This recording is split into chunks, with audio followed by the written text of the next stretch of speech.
جو کہ غریب معذور مجبور مریض لوگوں کو لوٹ لوٹ کر اربوں روپے کی جائیداد بنا چکا ہے، ہم یہ اجازت نہیں دے سکتے کہ ہمارے آقا و مولا حضرت محمد مصطفیٰ صلی اللہ علیہ وآلہ وسلم کے نام نامی پر آپ یہ فراڈ کریں، یہ جال سازی کریں۔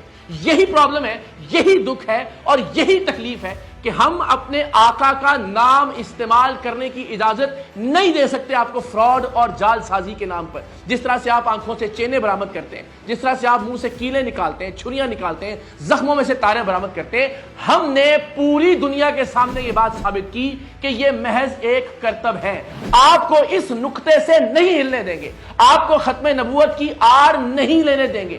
آپ جتنی بار مرضی ذکر کیجئے، آپ جتنی بار مرضی رو کر دکھائیے، آپ جتنی بار مرضی آنکھوں میں آنسو لے کر آئیں، لیکن پاکستان کے غیور مسلمان آپ کو یہ اجازت نہیں دے سکتے کہ حضرت محمد مصطفیٰ صلی اللہ علیہ وآلہ وسلم آقائے دو جہاں کا نام استعمال کریں۔ آپ ختم نبوت کی آڑ لے کر اپنے اربوں روپے کے اثاثے بنائے، جنہیں آپ نے خود اس انٹرویو میں بھی تسلیم کیا۔ 11 ارب روپے کے نہیں ہے، اللہ کرے میں حضور کی ختم نبوت کا کام کر رہا ہوں 1100 خرب روپے کیوں؟ تو یہ بالکل واضح ہے، معاملہ آپ کے کرتبوں کا ہے، معاملہ آپ کے فراڈ کا ہے۔ جس طرح سے آپ لوٹ مار کر رہے ہیں مظلوم لوگوں کے ساتھ، میں بار بار یہ کہہ چکا کہ کینسر کے مرض میں مبتلا ایسے کئی لوگ موجود ہیں کہ جنہیں انہوں نے کیمو تھراپی سے رکوا دیا اور وہ ایڑیاں رگڑ رگڑ کر مر گئے۔ گردوں کے امراض میں مبتلا ایسے بہت سارے لوگوں کے لواحقین موجود ہیں کہ جن کی ویڈیوز انشاءاللہ منظر عام پر آئیں گی، جنہیں انہوں نے ڈائلسس سے رکوا دیا اور وہ بیچارے بھی تڑپ تڑپ کر اس دنیا سے رخصت ہوئے۔ ایسی بے شمار اور ان لوگوں سے لاکھوں روپے اینٹھے اس بدبخت نے اور اس کے غندوں نے، اس کے چیلوں نے۔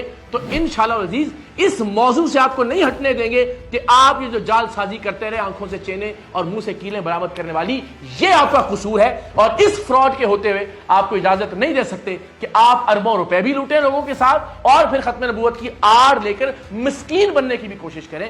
انشاءاللہ ایسا نہیں ہونے دیں گے۔ اور ایک سب سے بڑا فراڈ پیر حق خطیب کا، پہلے ابتدا میں اپنے انٹرویوز میں یہ ثابت کرنے کی کوشش کرتا رہا کہ میں سوتا ہی نہیں، میں 18 سال سے نہیں سویا ہوں، مجھے نیند آتی ہی نہیں ہے۔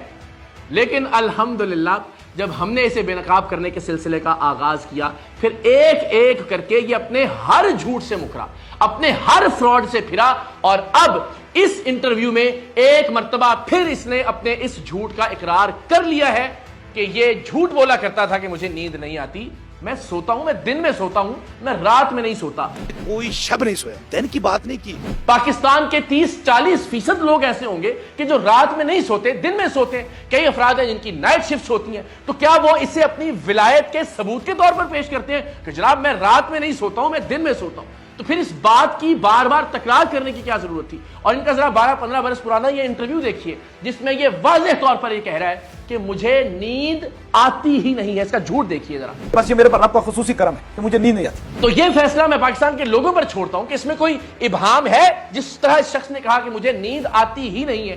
لیکن جب ہم نے اس کو یہ چیلنج دیا کہ آپ 11 دن 25 منٹ جاگ کر دکھا دیں، کیونکہ یہ ورلڈ ریکارڈ ہے کسی بھی انسان کے سب سے زیادہ دیر جاگنے کا، تو اس کے بعد اس کو اندازہ ہوا کہ اس کا جھوٹ پکڑا جائے گا۔ اپنے ہر جھوٹ کو اب یہ تسلیم کر رہا ہے، اور انشاءاللہ عزیز یہ بھاگ بھاگ کر، دوڑ دوڑ کر، سسک سسک کر اپنے جھوٹ تسلیم کرے گا، اس لیے کہ اس نے لوگوں کو سسکنے پر مجبور کیا، اس نے مریضوں کا استحصال کیا، اس نے اس ملک کی بیٹیوں کا استحصال کیا، معذور اور بے زبان افراد سے لوٹ مار کی ہے، اور وہ بھی ولایت کے نام پر، تصوف کے نام پر، ختم نبوت کے نام پر۔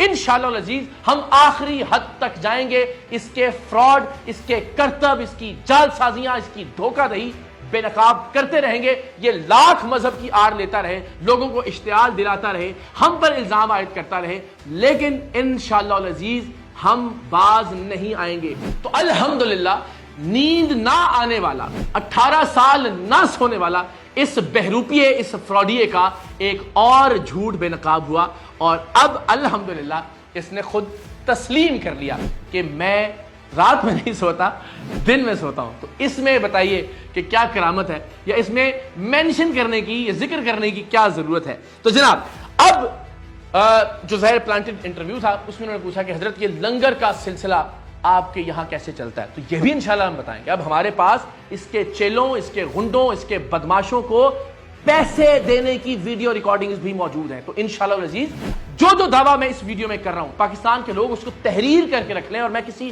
ایک چیز کو بھی منظر عام پر نہ لے کر آ سکوں تو آپ میرا گریبان پکڑیے گا انشاءاللہ العزیز. اب ہم یہ بھی دکھائیں گے کہ یہ دال روٹی لوگوں کو دے کر ان سے لاکھوں کروڑوں روپے انہی کی جیبوں سے نکلوا کر دیگوں کے نام پر کس طرح سے یہ واویلا کرتا ہے کہ جی ہمارے یہاں پہ لنگر چلتا ہے. آپ کا اس کے اندر کیا کردار ہے؟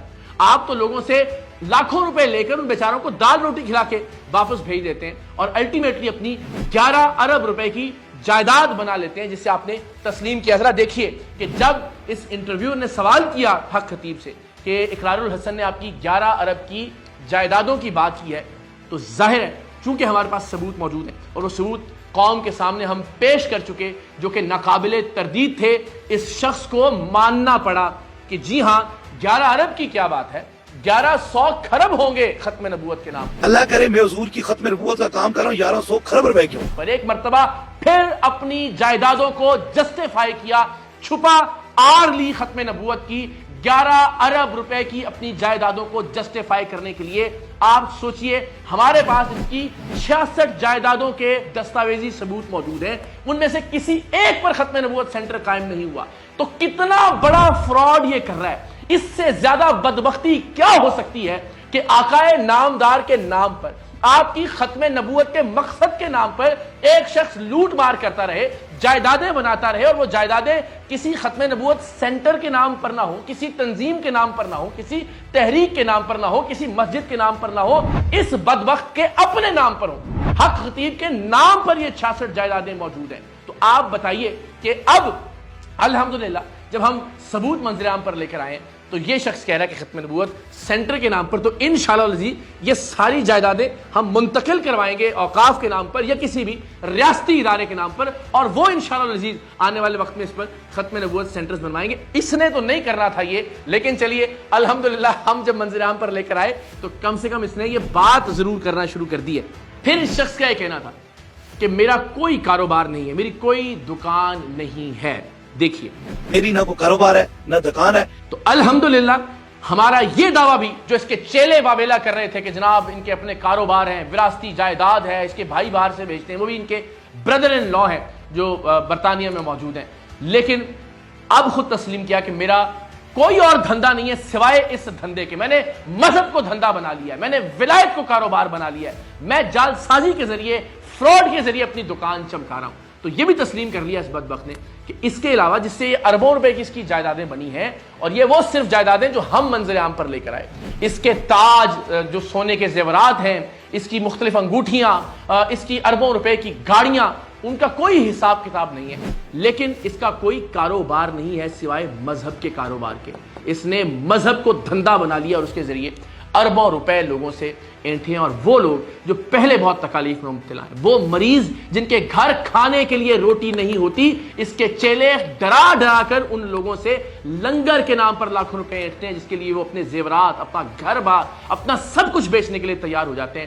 انشاءاللہ العزیز ان لوگوں کا مقدمہ لڑیں گے اور اس شخص کو اس کے منطقی انجام تک پہنچائیں گے. اور آخر میں ہمیشہ کی طرح یہ بھی اور اس کے چیلے ایک اور بات بہت بار کہتے ہیں کہ 21-20 سال سے ہم یہ کام کر رہے ہیں, اقرار الحسن صاحب کو اب یہ خیال کیوں آیا؟ تو یہ بڑی عجیب و غریب سی منطق ہے. اس کی وضاحت میں دے چکا کہ ظاہر ہے جب ہمیں اس کے ٹرکس کا پتہ چلا, جب ہم نے اس کے کرتب سیکھ لیے بہت جد و جہد کے بعد, تب ہم نے اس پر ہاتھ ڈالا تاکہ یہ اب کسی طرح سے راہ فرار اختیار نہ کر سکے. اور یہ کیا لاجک ہے کہ جی میں 20 برس سے فراڈ کر رہا تھا, مجھے اب کیوں پکڑا ہے؟ میں آج سے نہیں بیٹھا ہوں, 21-22-23 سال ہو چکے ہیں. یعنی ایک شخص جو ہیروئن فروخت کر رہا ہو, جو کوکین بیچتا ہو, اسے اگر 20 سال بعد کوئی ادارہ پکڑ لے تو کیا وہ یہ عذر, یہ جواز پیش کرے گا کہ میں تو 20 سال سے ہیروئن بیچ رہا تھا, میں 20 سال سے کوکین بیچ رہا تھا, مجھے اب گرفتار کیوں کیا گیا؟ تو الحمدللہ آپ کا وقت اب لکھا تھا, اب آپ کے ظلم کی انتہا ہو چکی تھی. جس طرح سے آپ نے لوگوں پر مظالم ڈھائے ہیں, اب آپ کا وقت آخر آن پہنچا ہے. یہ فراڈ اب مزید نہیں چلے گا.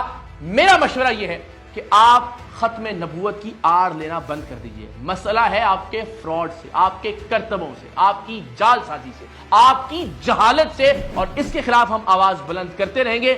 انشاءاللہ جمعے کے روز 1 مارچ کو ہم اس فراڈیے کے اڈے پر جانے کی تاریخ کا اعلان کر رہے ہیں, اور وہ تاریخ انشاءاللہ پاکستان کی تاریخ میں یاد رکھی جائے گی کہ ایک مہا فراڈیا، ایک میگا دغا باز کس طرح سے اپنے انجام کو پہنچا، اور انشاءاللہ ہم مجبور لوگوں کو، ہم مریضوں کو، ہم غریبوں کو اس کے مظالم سے نجات دلا کر ہی دم لیں گے انشاءاللہ۔